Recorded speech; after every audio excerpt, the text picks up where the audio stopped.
This theory isn't fully fleshed out, but for the sake of looking at all angles from the evidence provided, I've decided it's worth discussing. This will be a sort of video character sheet and theory in one. Stella Hill is one of the first handful of students Max is able to converse with. However, it's fairly limited, similar to her role from episodes 1 through to 3. She's a photography student in Mr Jefferson's class alongside Max and Kate. The first conversation you have with Stella is harmless enough.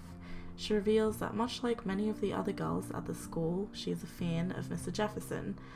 She also reveals that she would be all over him were it not for Victoria's shameless displays in class. I'm paraphrasing, of course. Once Max offers her opinion, Stella is quite confident and insistent that a reliable source has told her Rachel Amber has absolutely slept with Mr Jefferson, and that Max has a lot to learn about Blackwell. Other than this, our knowledge of her is limited, but we can dig up some small pieces of information from playing the game through. Stella's room number is 217, which is located right next to Dana's room. In the first episode, we see that her slate message reads, "Red Rum," obviously a reference to The Shining. We know she's not a morning person, and we can find she is Kate's friend along with Alyssa. At the end of episode 3, we see Stella might be dating Warren in the alternate reality. And finally, in episode 4, we learn that she's broke and been hired by Mr Jefferson to work at the entrance for the Vortex Club End of the World party. The reason I bring her up now as a possible theory, even though she's been relatively unimportant to the bigger plot, is the appearance of her name on Frank's client list. A completely shocking revelation to me, and then I remembered the resounding theme of shades of grey intertwined with the Life is Strange characters and investigated further. A bit of research was needed here, as I will admit I am clueless with the subject of drugs. So even though Stella is apparently broke, we can easily see she's been to Frank quite frequently. September 30th at 5:50 p.m, Stella bought 1 ounce of mid-shelf bud at Blackwell. October 1st at 5 p.m, Stella bought 24 milligrams of hydromorphone at Blackwell. October 3rd at 7:40 p.m, Stella bought 5 ADHD pills at a gas station. October 5th at 5 p.m, Stella bought 1 benzo and 1 gram of speed at Blackwell. October 7th at 5 p.m, Stella bought 1 ounce of weird weed at Blackwell. What stood out to me as relevant was hydromorphone or dihydromorphinone. Very briefly, it's an opioid class drug that is water soluble.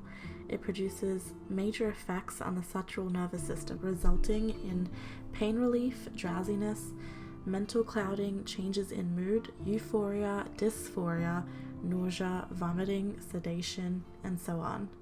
Ring a bell?